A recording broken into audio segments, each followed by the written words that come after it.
to that effect that the Nari rice production in that particular area of Gambia might reduce down. So I don't know whether Nari as a research institution, whether they have within their plan to think of coming up with a plan in a form of irrigation system all over the country. The minority leader also advocated for a cordial working relationship between Nari and the Ministry of Agriculture. Honorable Lamin Keba Jame of Ilyasa wanted to know whether Nari has made any sensitization on the negative impact of mechanized.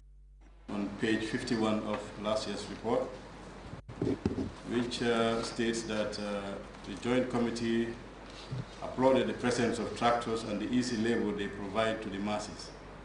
It therefore recommends and urges NARI to come up with research on the impact of the tractors on the soil. I just want to remind them of the recommendation and ask them whether they have done anything towards that in terms of raising awareness on the negative impact of modernized farming. His colleagues from Lower Salom and Upper Nyomi, Honorable Kaba Ture and Mam Cherno Jallo, urged Nari to develop improved varieties of vegetables suitable for year-round production. The subject matter specialist also contributed to the debate, but pressing on pertinent issues mentioned in the report. It's good to have research and results, but results are useless if they're not applied. And they amount to an unpermittable waste of national resources. We don't have money to put into research just to have nicely bound reports collecting dust on the shelves. We want to short-circuit the process. Get the information, give it to the farmer, next day he produces the food and we start eating it. Responding to comments and corrections raised by the National Assembly members, Nari officials reaffirmed their stance to broaden their research base to involve all branches of agriculture. They are working on developing new techniques to boost agricultural production in the Gambia. After what was considered an educative and interactive session, the agricultural researchers were not only praised for a job well done, but the report for the year ended 2010 was unanimously adopted by the lawmakers. Momodes Jallo, GRTS.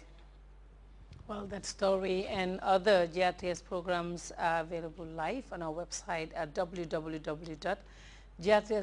There you can also monitor Radio Gambia live. Well, time now to take our first break. We'll be right back.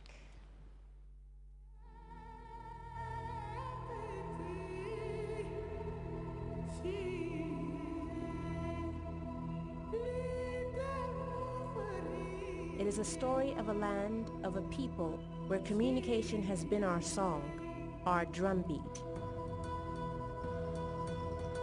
We sing with hearts full of joy. We dream of a better future, one that is upon us now. This is who we are. We are close to the heart of the world. We are as old as time. The soul of man began with us.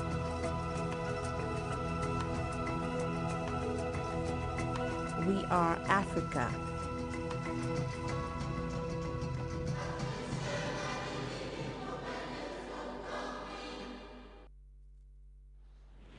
Welcome back, and it's now time to look at news from outside the Gambia. People in the U.S. are growing more impatient with the state of their economy. The Occupy Wall Street movement has been gaining momentum over the past few weeks. The city of Atlanta, Georgia is the latest U.S. metropolis to be engulfed by the actions of the grassroots movement, with protesters camping on the streets overnight to show their displeasure. As we hear in this report, over 100 people gathered around the White House to demonstrate against corporate greed and social inequality. Eating a bowl of cereal after sleeping under the stars, this retiree and her teenage grandson took a bus from Detroit to camp out with Occupy Wall Street. Show me what this is like. You have this tarp. This is home. For a week, choosing to sleep on the ground under a blue tarp, mainly with young people in a public park. Why was it important for you to come here and bring your grandson? Well, I felt the need to show support to the movement The politicians apparently don't understand what people need. How we doing? Heshi Gorowitz isn't sleeping over with protesters. You camping out here? Thank you, guys. You're doing a great service. Your generation, my generation, everybody. Keep it up, man. The community college business professor, who also founded an upstate farm co-op, is just spending the day. He likes the mix of young and old, employed and unemployed, trying to build a consensus. It's happier, it's bigger, it's more sophisticated, it's more real, it's more powerful than I ever could have imagined it. It's the 99%ers, it really is. Let's not focus on what divides us. Let's focus on what unites us. That's the way that we can bring about change. I see this movement as a movement of movements. Fordham University sociologist Heather Goutney says movements like Occupy Wall Street don't really need a leader. I think it's really about grassroots democracy. I think it's about people trying to create ways of expressing themselves politically because they feel that the electoral channels are closed to them. Change for a teacher, change for a retired grandmother worried about her grandson's future, all looking for signs that someone's listening. Susan Candiotti, CNN, New York. Clashes continued in Egypt at the weekend as protesters claimed they were being attacked by soldiers who opened fire on them. But government officials continue to blame demonstrators, insisting that some of them fired on army troops. CNN's Ben Wideman explains the latest development in Cairo. Outside the Coptic hospital, where a lot of the bodies of those who were killed last night are being held. And certainly the account that we're hearing from the people who were at the demonstration is somewhat different. They said it was a peaceful march that was headed toward the center of town, but as they approached Maspero, the area where the state television is, that rocks were thrown at them and they were attacked by some people in civilian clothing with sticks and machetes. Now, obviously, the Army is giving a somewhat different version. They're claiming that one of the military vehicles was attacked, arms were stolen from that vehicle, and that they were turned upon the soldiers themselves. It's really difficult to get a clear idea of what exactly happened, but the result is the same. There's a lot of anger. There is a real palpable tension in Cairo as a result of this. The government has imposed a 2 a.m. to 7 a.m. curfew in the middle of the city. We've seen the stock market here falling within minutes of opening 5%. Certainly there is a feeling that this is by far the most serious case of sectarian violence in Egypt since the fall of Hosni Mubarak. Time now to take another break. When we come back, we'll take a look at the weather report. We'll be right back.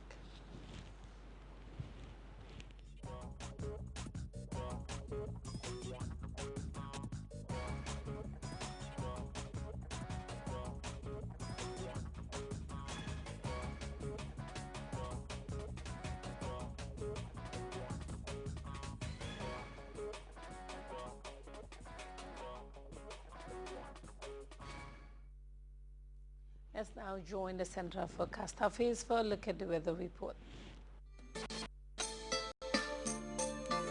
The Gambia is endowed with a wonderful landscape full of baobab trees. Like its Cape Point in Bakau, it is one of the most exotic sceneries in the world.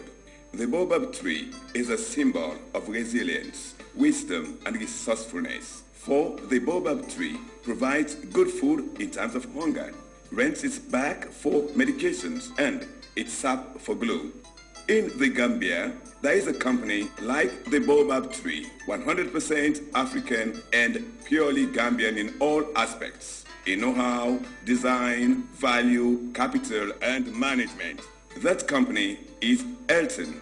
Elton, employing hundreds of Gambians and proudly associating itself with development in the Gambia. Elton, side by side with the Gambia.